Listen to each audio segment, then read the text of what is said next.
अस्सलाम वालेकुम। उम्मीद करता हूँ आप सब खैरियत से होंगे। आज की जो मेरी वीडियो है आप लोगों के लिए जो कि सबसे बड़ा स्कॉलरशिप्स है इस वक्त रोमानिया का, उसके बारे में मैंने आज डिटेल के साथ आप लोगों के साथ बात करूँगा कि रोमानिया गवर्नमेंट स्कॉलरशिप्स जो है इस वक्त ऑन है फॉर बैचलर, मास्टर और पीएचडी के लिए। तो इसके लिए क्या-क्या रिक्वायरमेंट्स हैं जो कि विदाउट एप्लीकेशन फ़ीस है और मंथली स्टाइपेंड भी है। और डेडलाइन इसकी वैसे मैंने गलती से आई थिंक 15 मार्च लिख दी है, लेकिन इसकी लास्ट डेट जो है वो 31 मार्च है। लेकिन इसके लिए कुछ जो रिक्वायरमेंट्स हैं वो थोड़ी टफ़ हैं, जो आपको चाहिए होंगी एप्लीकेशन करने के बारे में। तो मैं आज आपको जो इसका पहले प्रोसेस है सारा डिटेल के साथ वो बताऊँगा। तो आपको लगता है कि आपको ये प्रोसेस कंप्लीट कर सकती हैं इस टाइम तक, तो फिर आप अपनी एप्लीकेशंस को ओके करेंगे। अदरवाइज़ इसको फिर आपको लीव ऑन करना पड़ेगा। लेकिन आप लोगों को मैं ये रिकमेंड करूँगा कि ये बहुत अच्छा स्कॉलरशिप्स है, हाईली पेड स्कॉलरशिप्स है। उसमें कोई आपको आईएलटीएस और एप्लीकेशन फ़ीस नहीं चाहिए, तो आप इज़िली जो है ना वो इसको विन कर सकती हैं। ये बहुत अच्छा स्कॉलरशिप्स है। लेकिन इसका क्राइटेरिया थोड़ा टफ होता है, जिस वजह से बहुत से लोग कम अप्लाई करते हैं, लेकिन अगर आप चांस लेते हैं तो आपके चांसेस भी इसमें बन सकते हैं। तो सबसे पहले मैं आपको इसकी वेबसाइट पे लेके चलते हैं। सबसे पहले तो आपने गूगल पे जाके, या इस एप्लीकेशन का लिंक भी जो है ना वो मैं इस कमेंट सेक्शंस के अंदर और यूट्यूब इसी वीडियो के डिस्क्रिप्शन में ऐड कर दूँगा। आप डायरेक्ट इस जो है ना वो उसको विज़िट कर सकते हैं, या आप गूगल पे लिख सकते हैं स्टडी इन रोमानिया। तो जो पहला लिंक आएगा उसको आप क्लिक करेंगे तो ये आपके पास आ जाएगा। अब इसके अंदर मैं आज आपको डिटेल के साथ एप्लीकेशन का स्ट्रक्चर बताऊँगा, जो आप लोगों को पता होना बहुत ज़रूरी है कि इसके लिए क्या-क्या चीज़ें होती हैं। यहाँ पे कुछ नोटिफ़िकेशंस भी चल रही होती हैं, जो कि वो स्ट्रांगली आपको कह रहे होते हैं कि आपने इन चीज़ों को फ़ॉलो अप करना है। तो अप्लाई का बटन यहाँ पे दिया गया है। अप्लाई मैं आपको नेक्स्ट वीडियोज़ में करके दिखाऊँगा विद डिटेल के साथ कि आपने अप्लाई कैसे करना है। यहाँ पे कुछ नंबरिंग्स का बड़ा मसला होता है स्टूडेंट्स को, या सीजीपी का बड़ा मसला होता है कि किस तरह ऐड करनी है। अगर आपका अकाउंट बना हुआ होगा तो आप इसको सिर्फ साइन इन लॉगिन कर लेंगे, अगर नहीं बना हो तो अपना क्रिएट यहाँ पे अकाउंट करेंगे और अपनी अकाउंट्स जो है वो न्यू बनाएँगे और उसको फ़ॉलो अप जो है ना वो करेंगे। नहीं तो फिर आपको क्या करना है इसके बाद जो है ना वो, सबसे पहले अब आपने चलना है इसकी पहले कन्फर्मेशंस और एलिजिबिलिटी क्राइटेरिया। जब भी हम एप्लीकेशन स्टार्ट करते हैं सबसे पहले उसकी चीज़ों को आपने देख सकते हैं कि इसमें प्रोग्राम कौन-कौन से हैं, वो सारा कुछ यहाँ पे मेंशन है, परेशान सारे प्रोग्राम्स मौजूद हैं इसके अंदर, हर फील्ड के प्रोग्राम्स मौजूद हैं, बैचलर के लिए, मास्टर के लिए और पीएचडी के लिए। लेकिन इसका एप्लीकेशंस क्राइटेरिया थोड़ा टफ है, तो उसको हमने कैसे करना है, यहाँ पे भी आप अप्लाई नो पे क्लिक करके एप्लीकेशन स्टार्ट कर सकती हैं।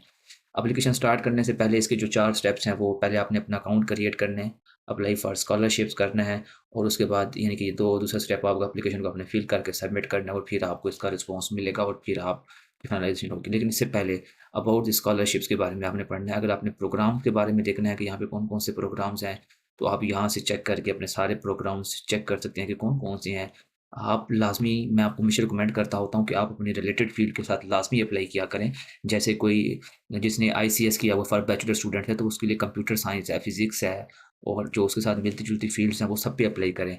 इस तरह जो बाकी फ़ील्ड्स वाले हैं, बायो वाले, तो उसके साथ भी बहुत सी फ़ील्ड्स होती हैं, वो अप्लाई करें। इस तरह बैचलर वाले होते हैं जिन्होंने बीएस बॉटनी में किया हुआ है या ज़ूलॉजी में किया हुआ है, तो उसके साथ सब फ़ील्ड्स होती हैं, मॉलिक्यूलर बायोलॉजी है, जेनेटिक्स है, इकोलॉजी है, तो उसमें अप्लाई करें। लाज़मी नहीं होता कि आप अपनी फ़ील्ड्स को ही टारगेट करें, आप दूसरी फ़ील्ड्स में भी जा सकते हैं, आपके पास अभी टाइम होता है। तो पीएचडी वालों के लिए होता है कि उनके रिसर्च की बेस पे उनके एडमिशन्स होती हैं, तो उनका रिसर्च वर्क जो होता है उसी के साथ वो अलाइन करके इसको करते हैं। स्टडी इन रोमानिया के बारे में बताया गया है कि आप क्या इसमें आके हासिल कर सकते हैं, इसके बेनिफिट्स क्या होंगे, सारा कुछ जो है ना। लेकिन सबसे पहली चीज़ जो हम यहाँ पे नेसेसरी डॉक्यूमेंट्स का जो प्रोसेस पूछ रहे हैं, सबसे पहले हम इसको रीड आउट करेंगे कि डॉक्यूमेंट्स में हमें क्या-क्या चीज़ें जो है ना वो चाहिए होंगी, और क्या-क्या हमारा स्टेप्स है। डॉक्यूमेंट्स में बहुत से स्टूडेंट्स का क्वेश्चन होता है कि सर या क्या इसमें डॉक्यूमेंट्स जो है ना वो पहले हमने एम्बेसी से बयान तरफ जाना है या क्या करना है, डॉक्यूमेंटेशन सारी चीज़ें आज इस क्वेश्चंस में वीडियो को गौर से सुनना है। बातों को गौर से सुनेंगे तो आपके क्वेश्चंस कम होते जाएँगे। यहाँ पे कुछ general conditions for awarding the scholarship के बारे में है। इसको रीड आउट करना लाज़मी होता है कि आपको कौन-कौन सी स्कॉलरशिप्स के अंदर क्या-क्या चीज़ें मिलेंगी। How to submit the application file किस तरह सबमिट करेंगे, ये वो लिंक्स दिए गए हैं ऑफ़िशियल, जहाँ पे आप क्लिक करके अपनी एप्लीकेशन कर सकती हैं। तो रिजेक्ट्स की भी यहाँ पे चांसेस होती हैं। Application submit directly by the applicants to the registry office of the ministry of the foreign affair on the ministry of education research और the email address of MFA employees department of the MFA headquarters, और the Romanian diplomatic mention in the foreign diplomatic mentions in the will be not be taken to into the consideration। इसकी खैर छोड़ लें, लेकिन सबसे पहले चीज़ जो documents का मसला है यहाँ पे सबसे बड़ा चीज़, enrolment date and necessary documents के बारे में हम चलते हैं। 16 फरवरी से ये स्टार्ट हुआ है और 31 मार्च जो है ना इसकी लास्ट डेट है।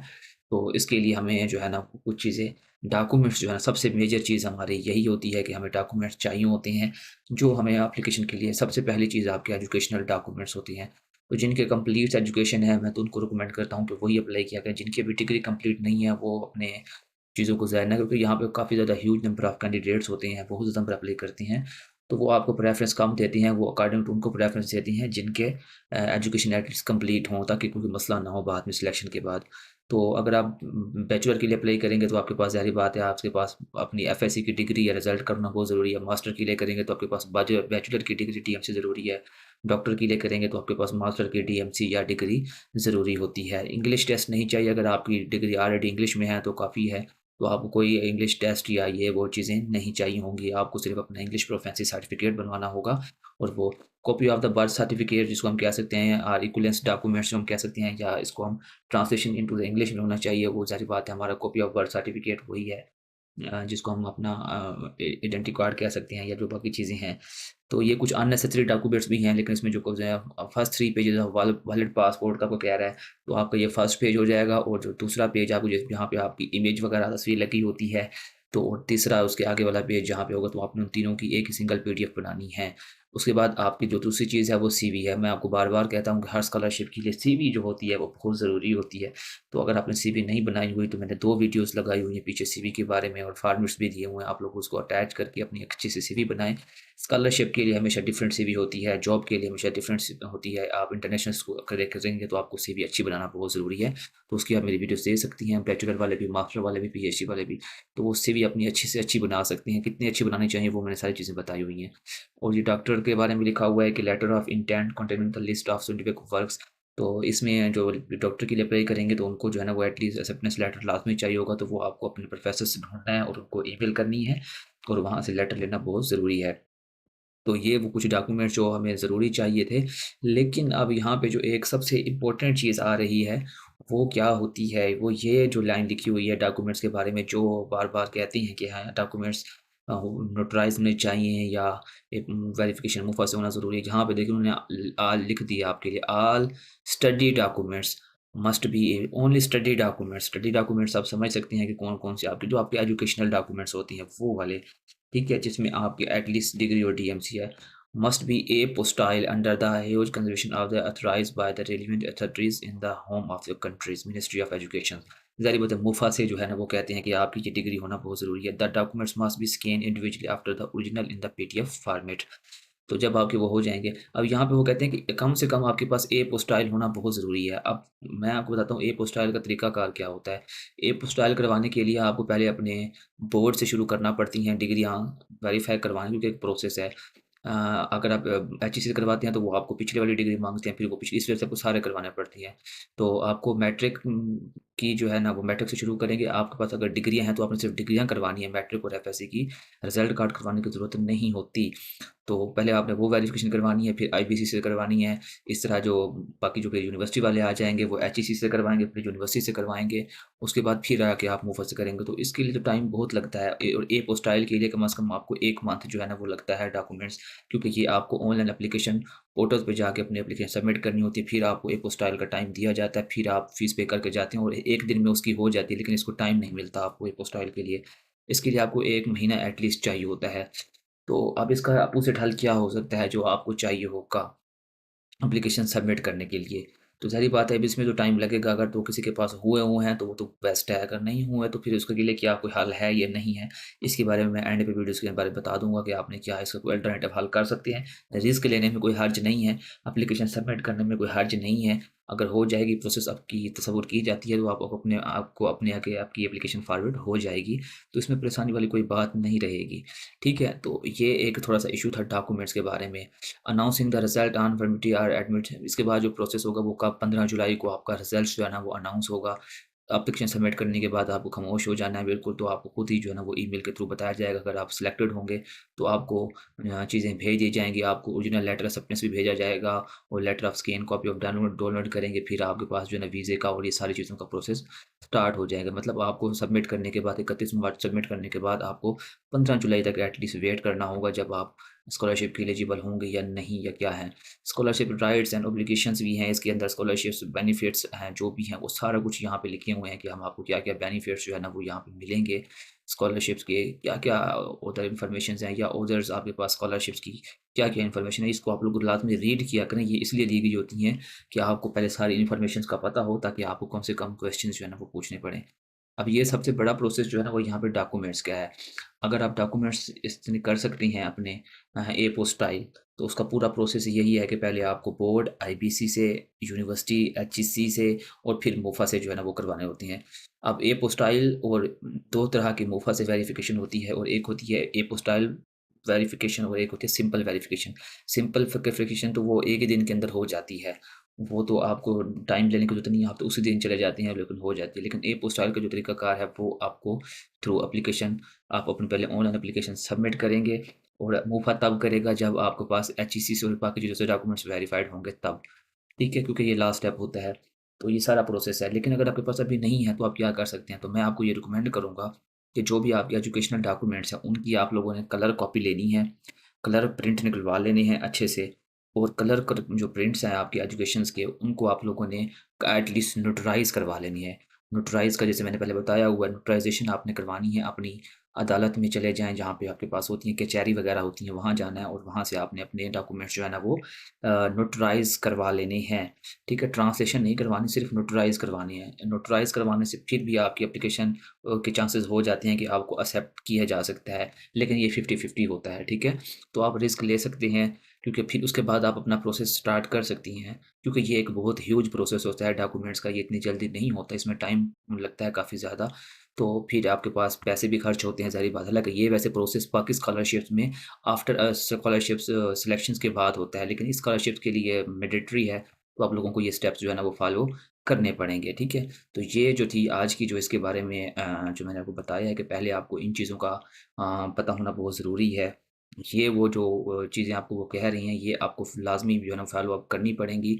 इसके अलावा जो है ना वो नहीं, उसके बाद है यहाँ पे अगर कोई मेडिकल फ़ील्ड से है तो please note that scholarships are not awarded in the field of medicine, dental medicine and pharmacy, तो ये उनके लिए नहीं है।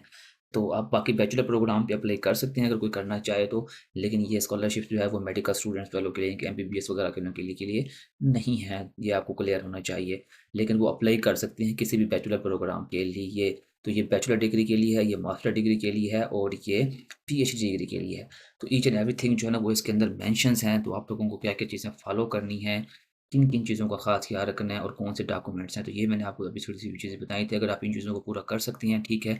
नहीं तो फिर आपने जो मैंने आपको बताया है कि आप अपने डॉक्यूमेंट्स जो है ना वो क्या करवाएँ, नोटराइज़ करवाएँ सबसे पहली चीज़ और फिर उनको जो है ना वो फ़ॉलो अप करें। नोटराइज़ करवाने के बाद यहाँ पे आपको मिनिस्ट्री की तरफ भेजने की ज़रूरत नहीं है, अभी आपको यहाँ पे ही आपने अपनी एप्लीकेशन फ़िल करनी है। ठीक है? एप्लीकेशन यहाँ पे आप अपना अकाउंट बनाएँगे, क्रिएट अकाउंट और यहाँ पे आप अपनी एप्लीकेशन सबमिट करेंगे। अगली वीडियोज़ के अंदर क्योंकि मेरे डॉक्यूमेंट तो सारे हुए हैं, एपोस्टाइल वगैरह भी, तो अगली वीडियोज़ के अंदर मैं आपको एप्लीकेशन फिल करके दिखाऊँगा कंप्लीट विद स्टेप्स जो है ना, ताकि आपको सारी चीज़ें समझ आ सके कि आपने एप्लीकेशन फिल कैसे करनी है। फिर आप एप्लीकेशन सबमिट कर दें। इस अगर आपके पास टाइम नहीं है, अगर डॉक्यूमेंट्स वेरिफाइड नहीं है, तो फिर आपको 50-50 चांसेस है कि आपकी एप्लीकेशन आगे एक्सेप्ट हो जाए।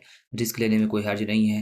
एप्लीकेशन सबमिट करने में कोई गुनाह का काम नहीं है, तो मैं तो आप लोग को मैं रिकमेंड करूँगा कि अभी आपके पास ठीक है, वो बाद में आपको अगर एक्सेप्ट करते हैं, तो फिर वो आपको टाइम भी दे देंगे कि आप डॉक्यूमेंट्स अपने वेरीफ़ाई करवा लें। तो जिनकी स्ट्रॉन्ग एप्लीकेशन या स्ट्रॉन्ग एजुकेशनल बैकग्राउंड होता है, तो उनको बाज़ दफ़ा एक्सेप्ट कर लिया जाता है, उनको चांस दिया जा सकता है, बंदा उनको एप्लीकेशंस के अंदर एक्सक्यूज़ भी कर लेता होता है कि भई ये अगर नोटराइज़ करवाते हैं क्योंकि वो भी अथॉरिटी होती है और वो भी एक्सेप्टेबल होती हैं। तो आप ये चीज़ें करवा के अपनी एप्लीकेशन सबमिट कर सकती हैं, ठीक है जी? तो अगली वीडियोज़ में आपको डिटेल के साथ जो है ना वो बताऊँगा कि आप लोगों ने क्या-क्या चीज़ों को जो है ना वो फ़ॉलो अप करना है और कौन-कौन सी जो है ना वो चीज़ एप्लीकेशन को कैसे स्ट्रॉन्ग फ़ील करना है, किन चीज़ों का ख़ास ख़्याल रखना है और ये सारी चीज़ें जो है प्रोग्राम इन्फॉर्मेशंस के बारे में आपको बताया गया सारा कुछ कि आपने कौन-कौन से प्रोग्राम्स को जो है ना फ़ॉलो अप करना है और बैचलर, मास्टर और पीएचडी यहाँ पे ऑल फ़ील्ड्स जो है ना वो मौजूद हैं, ठीक है जी? तो अगली वीडियो में आपको डिटेल के साथ जो है ना वो स्कॉलरशिप्स के सारे बेनिफिट्स और जो भी चीज़ें थी और एप्लीकेशन फ़िल करनी है वो बताऊँगा। वीडियो अच्छी लगी हो तो चैनल को सब्सक्राइब, शेयर लाज़मी किया करें और दुआओं में याद रखा करें ताकि आपके लिए मज़ीद अच्छी से अच्छी वीडियोज़ बनाई जा सके। ठीक है जी, मिलते हैं अगली वीडियो में। अल्लाह हाफ़िज़।